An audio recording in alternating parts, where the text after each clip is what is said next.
He went out for a short paddle on a sunny August afternoon and didn't come home. For 50 days, a town searched for his body. Months later, investigators said he wasn't a victim at all. He'd staged his own death. This is the story of 45-year-old Ryan Borgwardt, a husband, father of 3, and a cabinet maker from Watertown, Wisconsin, whose disappearance on August 11, 2024, sparked an intense, costly search that would later become one of the most baffling hoaxes the county had seen. Green Lake is deep and deceptively quiet, a place locals go to fish and paddle. On August 11th, friends and family say Ryan left in a kayak wearing a blue life jacket and never returned. His kayak was later found overturned, and a life jacket washed ashore. Immediately, volunteer divers, sheriff crews, drones, and sonar combed the lake. For weeks, the community hoped for a miracle. Boats swept grids of water. Volunteers froze on early morning shifts. The sheriff's office held press briefings and shared updates. But no body surfaced. Questions grew louder. Was this an accident or something else? Investigators began following digital breadcrumbs. Phone pings, a trail of receipts, and then a laptop with cleared files that painted a different picture.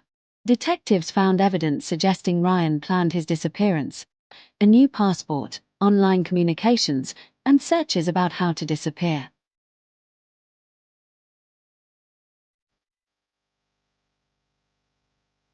According to investigators and later interviews, his plan was methodical. He brought an inflatable raft, overturned his kayak in open water, dumped his phone and ID, then paddled back in the raft. He cycled, traveled by bus to Canada, and later flew to the country of Georgia where he sought a new life. He told authorities it had been a crazy, emotional dream. When investigators tied the trail together, they publicly said he had staged his death. He later returned to the US voluntarily and faced charges. In 2025, he pleaded no contest to obstruction. A judge sentenced him to 89 days in jail and ordered restitution to cover search costs of about $30,000 because so many public and volunteer resources were expended. I have a plea questionnaire form. Did you go over this form with your attorney? I did. Did you understand? I did. We now know that in the late evening of August 11th of 2024, the defendant arrived in Green Lake, Wisconsin, and put in motion the final steps to his plan of faking his death so that he could disappear from his everyday life of being a husband and father in Wisconsin and realize his selfish and self-centered plan to travel overseas to be with a woman that he met online. Months earlier, defendant began the extensive planning to execute this perfect plan to disappear from his normal life. He took out a sizable life insurance policy. Defendant transferred money overseas. He regularly communicated with the woman, professing his love and desire to create a new life with her. He reversed his vasectomy. He applied for a replacement passport, claiming that his original one, which his wife found in the family safe in its normal place, was lost or stolen. He researched and studied how to successfully disappear.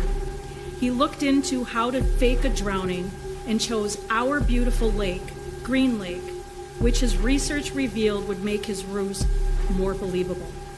He believed that Green Lake's great depth would mean that a body would not surface. According to the defendant, his entire plan to fake his death, to devastate his family in order to serve his own selfish desires, hinged on him dying in the lake and selling his death to the world. His words. What defendant didn't count on was the great concern and dedication of the Green Lake County community and the dogged resolve of our law enforcement. For 58 days, the Green Lake County Sheriff's Department, with the support and assistance from community members, Bruce's Legacy, the Wisconsin Department of Natural Resources, cadaver dogs, deep divers, fishermen, local businesses, regional and national law enforcement partners searched for the defendant. The defendant's family was left to believe that he was missing or worse, dead. Meanwhile, law enforcement was determined to help his family find closure and left no stone unturned, looking into any and all resources in an attempt to determine his fate.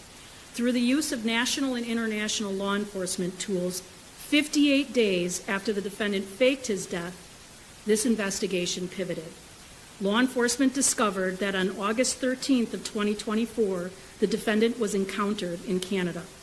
Law enforcement would continue to dig and find that the defendant flew from Canada into Europe, where he then went to the country of Georgia.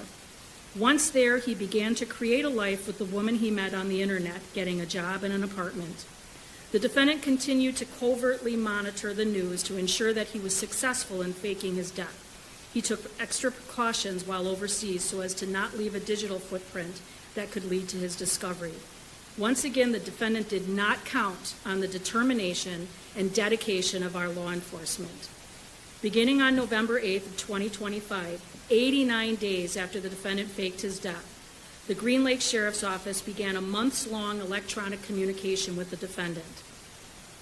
Chief Deputy Vandekoek talked with him by electronic communication.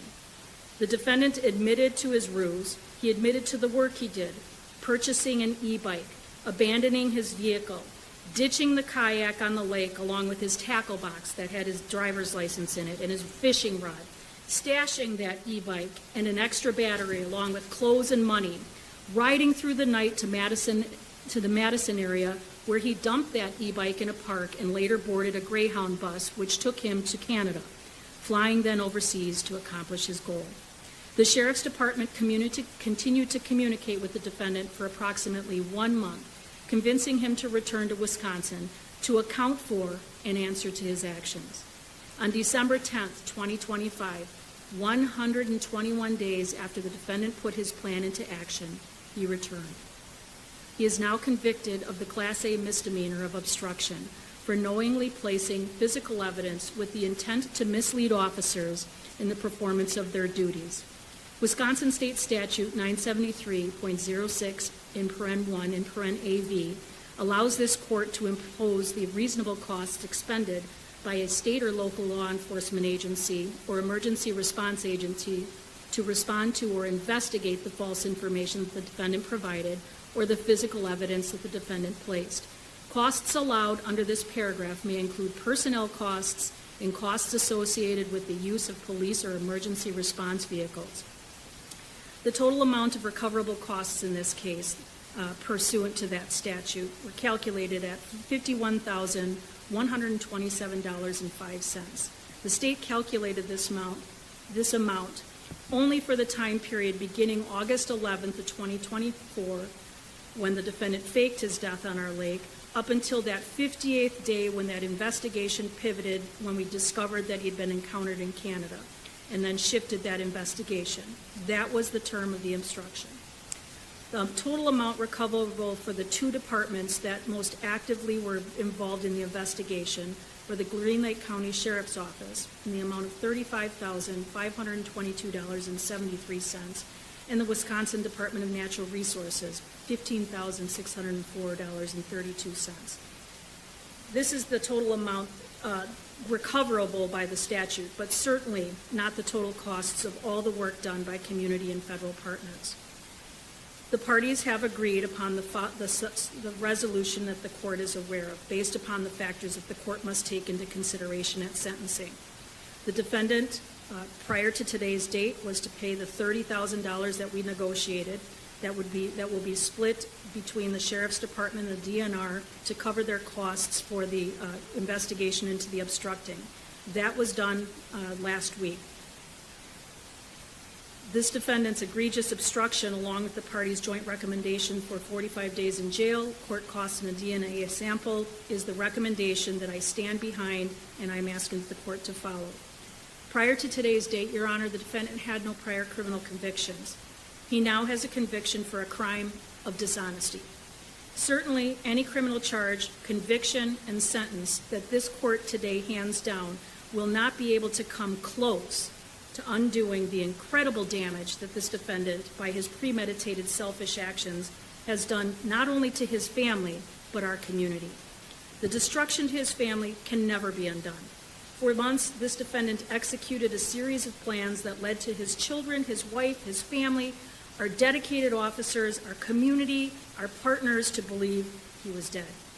And while a misdemeanor conviction, along with 45 days in jail and payment of a portion of the costs expended by our law enforcement to discover his devastating act, cannot begin to fix the damage he has done, it tells our community that we will hold individuals accountable and may also act as a deterrent to future destructive plans such as this. Those that may wish to disappear are on notice that our community will not give up after a few days. We will continue to dig, and if we find that a crime has occurred, we will work to hold you accountable. Your Honor, I ask that the court follow the joint recommendations of the parties, accept the $30,000 payment of costs pursuant to the statute, sentence the defendant to 45 days in the Green Lake County Jail, along with the Huber privileges, impose court costs, and accept the DNA sample. Thank you. Beyond the headlines are the people left behind, a wife and 3 children whose lives were upended. Local volunteer groups said their time and resources were taken by deception.